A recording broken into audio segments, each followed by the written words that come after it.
Mesdames, Messieurs, bonjour et bienvenue. Il est candidat à la présidence de la Commission de l'Union africaine, en lice donc pour succéder à M. Moussa Faki Mahamat, dont le mandat se termine en février 2025.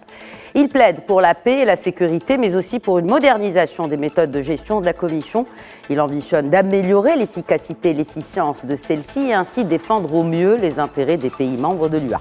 Car pour rappel, les missions de la Commission de l'Union africaine consistent à contrôler, soutenir et orienter les actions, mais aussi les organes de l'Union africaine. C'est l'un des 3 candidats à la présidence de la Commission de l'UA. Donc, il est en visite au Maroc où il a rencontré le ministre des Affaires étrangères de la coopération africaine et des Marocains résidant à l'étranger, Nasser Bourita.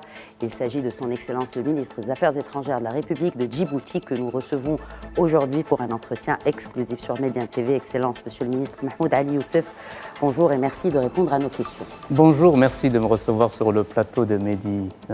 Merci beaucoup. Vous êtes donc le premier à avoir déclaré votre candidature à la présidence de la Commission de l'UA.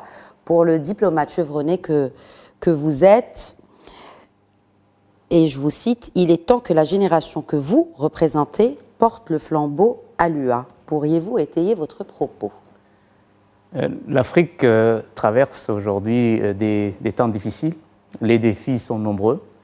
Et les peuples africains attendent beaucoup de cette organisation et de cette commission. Nous avons, grâce à des réformes qui ont été actées il y a quelques années, mis un petit peu les choses sur les rails. Je crois que l'agenda 2063 est une feuille de route extrêmement explicite et elle est divisée et s'appuie sur 5 plans décennaux. Le premier a déjà été épuisé avec des résultats mitigés et le deuxième a commencé en 2024 et aura cours jusqu'à 2033. Et donc, il est très important de travailler sur ce qui existe comme base légale, juridique, et pour qu'on puisse aller de l'avant dans l'exécution des décisions qui sont prises et surtout faire en sorte que les programmes qui sont établis puissent être, mis en œuvre pour le bienfait et je dirais, les intérêts des peuples africains. Le défi principal qui aujourd'hui se pose à l'Union africaine, c'est la performance et la capacité à délivrer sur les promesses, sur les décisions qui ont été prises et surtout faire en sorte que l'Union africaine puisse vraiment être à la hauteur des attentes des peuples africains. Comment ? Je crois qu'il y a des pistes de réflexion. Je crois que personne n'a, la science infuse. Il ne faut pas prétendre non plus être prophète chez soi. On est en Afrique, on connaît les problèmes et leurs complexités, et on essaye de corriger les choses qui n'ont pas marché. Et il y a, des solutions. Exemple, lorsqu'on parle du financement de l'organisation, il y a une formule qui a été mise en place, qui est de 0,2% des importations éligibles des États membres. Seuls 17 seulement se conforment à cette mesure pour pouvoir, apporter leur contribution statutaire. Il faut que ça change. Pourquoi le financement ? Parce que l'argent, c'est le nerf de la guerre. Et il faut que pour les programmes de développement de l'Union africaine, qui sont financés à près de 70% par les partenaires, il faut que ça change. L'autre élément important aujourd'hui, nous voulons que les Nations Unies puissent, prendre en charge le financement des missions de paix africaines, à hauteur de 75%. Il faudra trouver les 25% qui restent. L'Union africaine a mis en place un fonds de la paix pour pouvoir financer ces opérations. Il y a à peu près 400 millions de dollars dans ce fonds des contributions volontaires des États. Mais il faut que ces fonds puissent servir à financer les opérations de paix. L'argent ne peut pas rester comme ça dans un compte et puis on demande les soutiens des partenaires. Et il y a un certain nombre de pistes et de travail sur lesquels, je crois, on doit mettre l'accent. Et il y a un élément également qui me semble très important, c'est la transparence de la gestion des finances de l'organisation.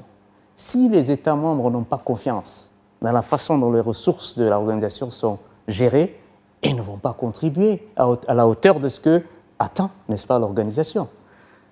Le personnel. Je crois qu'il est très important aussi d'avoir des personnels qualifiés, compétents, qui puissent porter les responsabilités qu'on leur confie. Aujourd'hui, il y a un sérieux problème de réforme au sein, du staff de la Commission. Et il est très important de se concentrer sur ces éléments pour avancer sur des solutions qui existent. Et on s'attaque aux problèmes les plus difficiles au fur et à mesure. Quelles sont, selon vous, les chances pour que cette voix de l'Afrique puisse être entendue? Je m'explique. La course à la succession du Tchadien, donc Moussa Faki Mahamat, est désormais disputée à 3 candidats de poids. Donc votre candidature, notamment après le retrait aujourd'hui même du candidat de l'île Maurice. Il y a également à vos côtés le Kenyan Raila Odinga et le Malgache Richard Andrio Mandato. Que révèlent 3 candidatures simultanées des capitales de l'Afrique de l'Est et quel impact sur cette voix de l'Afrique dont je vous parlais au début de cette question, sur l'influence collective de cette région? L'importance, c'est que l'on choisisse, les chefs d'État africains choisissent la personne la mieux indiquée et la mieux outillée pour pouvoir mener la commission et répondre, n'est-ce pas, aux défis qui se présentent au continent. S'il y a une multitude de candidatures, je pense personnellement que c'est une bonne chose. Il y aura donc plus de choix. Les chefs d'État pourront comparer les compétences et les profils et les expériences et pourront choisir la personnalité qui, à leurs yeux, conviendrait à cette étape dans laquelle se trouve l'Union. Ça, c'est un premier élément. L'autre point important, c'est le tour de l'Afrique de l'Est, suite au principe de rotation qui a été intégré dans les réformes récentes de 2017. C'est l'Afrique de l'Est qui doit présenter un candidat. C'est pour ça qu'il n'y a que des candidats de l'Afrique de l'Est. Je pense que 3 candidats est un nombre raisonnable. Il ne faut pas qu'on ait également des candidatures uniques où les chefs d'État n'auraient pas d'autre choix que de choisir quelqu'un, une seule personne. Je crois que c'est une très bonne chose et qu'il y ait une diversité de candidatures. Parlez-nous à présent des soutiens de votre candidature, Monsieur le ministre Mahmoud Ali Youssef. Je suis quelqu'un qui a travaillé plus de 3 décennies dans la diplomatie multilatérale. Ça fait 20 ans que je suis ministre des Affaires étrangères. Oui. Je connais beaucoup de gens. J'ai un networking, un réseau très important. Et les gens me connaissent, c'est le plus important. Les gens, les peuples, les dirigeants en Afrique me connaissent. Ça fait 20 ans, 25 ans que je fréquente les arcanes de l'organisation. Je connais l'organisation mieux que quiconque. Ça, c'est un premier avantage comparatif dont je peux être fier. Deuxième élément important, je me considère comme un pont culturel entre les régions du continent. Je suis arabophone, anglophone, francophone. Je viens d'un pays carrefour entre l'Afrique, l'Asie. Et donc, j'estime que je réponds un petit peu aux ambitions et aux attentes de différentes régions de notre continent. Et enfin, ce qui est encore plus important que tout le reste, c'est que je suis actif dans le monde multilatéral et dans la diplomatie. Et je n'ai pas arrêté de travailler. Donc je suis toujours dans la dynamique, n'est-ce pas, de résolution des problèmes. Je suis dans la dynamique de ma disponibilisation pour le continent. Et en cela, je crois, les autres candidats ne peuvent pas dire la même chose. C'est pour ça que je me considère, et je crois que c'est le moment de le dire, sans avoir honte, c'est que je suis le candidat pour porter les ambitions de l'Afrique à partir de 2025. Le Maroc s'est toujours tenu aux côtés de la République de Djibouti et se tient aujourd'hui aux côtés de votre candidature, Monsieur le ministre? Absolument, le Maroc se tient aux côtés de la compétence et de la raison. Et je pense qu'aujourd'hui, beaucoup de chefs d'État africains pensent que la candidature de Mahmoud Ali Youssouf est une candidature naturelle pour le poste et surtout dans cette période critique pour le continent. L'Afrique a besoin de quelqu'un qui a l'expérience nécessaire pour le travail qu'on attend de lui. On attend la paix. Vous avez justement travaillé sur la gestion et la résolution de conflits. Quelle est aujourd'hui votre priorité dans ce sens, Monsieur le ministre Ali Youssef? Il y a ce qu'on appelle l'architecture de paix et de sécurité de l'Union africaine. Tout le monde la connaît, c'est l'APSA. C'est une stratégie qui a été mise en place par les chefs d'État africains pour pouvoir instaurer la paix et prévenir et résoudre les conflits. Ensuite, pour pouvoir mettre en place ces stratégies, les chefs d'État africains, à travers donc la charte constitutive de l'Union africaine, ont créé des mécanismes genre le Conseil de paix et de sécurité, le Fonds de la paix, le Comité des sages. Conseil de paix et de sécurité qui est présidé d'ailleurs pour le mois de décembre par Djibouti. Par Djibouti. Absolument. Oui. Et donc, il y a des mécanismes pour pouvoir mettre en œuvre cette stratégie pour la paix. Et nous avons des objectifs bien précis pour pouvoir faire taire les armes. C'est le programme qu'on appelle Faire taire les armes 2030. Et donc, il est très important de pouvoir corriger certains dysfonctionnements dans certaines structures qui nous permettront d'être beaucoup plus efficaces. Exemple, la prévention et l'alerte rapide est un service qui n'est pas très fonctionnel parce qu'il faut toujours prévenir que guérir. Et donc, le travail premier et en amont et dans une sorte d'intensité, je dirais, quotidienne, doit se faire au niveau de la prévention et de l'alerte rapide des crises qui surviennent en Afrique. Ça, c'est un premier élément. L'autre axe de réflexion et de travail qui va constituer un petit peu l'une de mes priorités dans la mise en œuvre de cette architecture de paix et de sécurité, c'est de faire en sorte que les forces en attente, qui sont un petit peu prêtes, et qui ont été, je dirais, sur le papier, n'est-ce pas, décidées pour toutes les régions, il faut les rendre opérationnelles. Quand il y a une crise dans un pays, on ne peut pas regarder les gens mourir, à l'exemple du Soudan, par milliers, par millions. Il faut qu'il y ait ce droit d'ingérence humanitaire qui s'applique. Et c'est d'abord aux Africains de pouvoir le faire. Il faut que ces forces en attente puissent être rendues opérationnelles. Et pour ça, il faut les financements. Évidemment, l'argent est toujours, n'est-ce pas, au centre de nos préoccupations. Il y a le fonds de la paix, il y a aussi les contributions statutaires, les 0,2%. Il faut qu'on travaille sur ces éléments. Pour la paix, moi, je vois ces deux structures extrêmement importantes qui doivent être rendues opérationnelles le plus rapidement possible. Le Royaume du Maroc et la République de Djibouti, bien que situés dans des régions géographiques différentes, ont beaucoup de points en commun, dont cette diplomatie de la sagesse. Que pouvez-vous nous dire justement sur la coordination des efforts entre les deux pays dans la diplomatie, dans la résolution des conflits, mais aussi pour répondre aux enjeux critiques compte tenu de ces deux carrefours, n'est-ce pas, de Djibouti et le Maroc?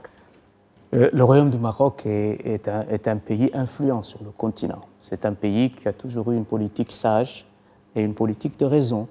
Et l'Union africaine compte beaucoup sur le Royaume du Maroc pour faire avancer un certain nombre de dossiers qui sont dans l'agenda de l'Union africaine.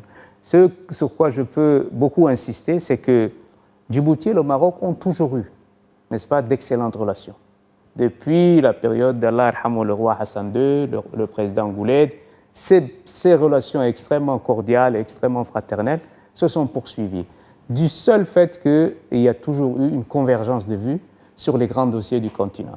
Et aujourd'hui, je crois que si le Maroc est l'un des principaux contributeurs, n'est-ce pas, au programme et au financement de l'Union africaine, cela illustre, je dirais, l'attention et surtout l'importance et la priorité que le Royaume du Maroc accorde à l'Union africaine.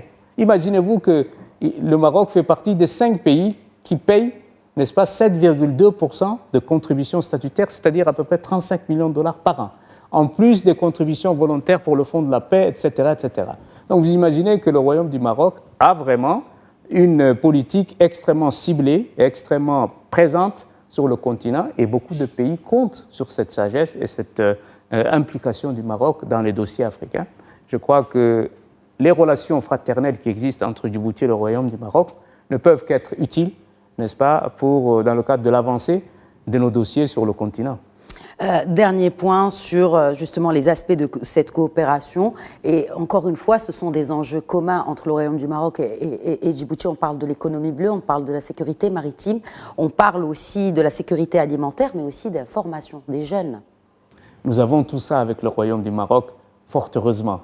Les portes des universités marocaines sont ouvertes aux étudiants djiboutiens et il y a des milliers qui étudient ici. Nous sommes dans un partenariat avec, n'est-ce pas, dans le domaine de la logistique et du service. Tangemed est le premier, n'est-ce pas, port en Méditerranée. On ne peut qu'apprendre du Maroc. Djibouti également a des infrastructures portuaires qui sont de classe mondiale. Je crois qu'il y a une coopération qui est en train de se faire, mais il n'y a pas que ça. Nous travaillons dans le domaine de la coopération militaire, nous avons des experts, nous travaillons dans le domaine du tourisme et de l'industrie hôtelière. Je crois qu'on peut apprendre beaucoup de choses du Maroc. Et grâce à la politique de sagesse de Sa Majesté le Roi, le Maroc a fait des bons de progrès et de développement extraordinaires. Moi, je suis venu en 2000 ici. Déjà en 2000, je peux venir en vacances ici, les infrastructures routières et autoroutières étaient déjà très performantes. 25 ans plus tard, on ne peut qu'admirer tout le chemin qui a été parcouru. Donc, sur tous les points de vue, je crois qu'on peut apprendre les uns des autres, mais je crois que le Maroc reste un exemple dans ce domaine-là. Et un exemple aussi, et des points en commun, notre point partagé entre le Royaume du Maroc et la République de Djibouti, c'est justement le développement économique axé sur les infrastructures, où Djibouti a également enregistré un bond considérable, la stabilité et la sécurité qui sont la base de tout développement. Et c'est là encore un point en commun, sans parler des points en commun culturels et cultuels, n'est-ce pas? Merci beaucoup encore une fois, Monsieur le ministre Mahmoud Ali Youssef, ministre des Affaires étrangères de la République de Djibouti, également candidat à la présidence de la Commission de l'Union africaine. Nous connaîtrons bien sûr les résultats le 25 février 2025. Tout le courage pour vous, pour cette mission, Inch'Allah. Merci beaucoup. Merci, c'est moi qui vous remercie, Monsieur le Ministre. Voilà, c'était l'invité spécial de Média 1 TV. Très bonne suite des programmes.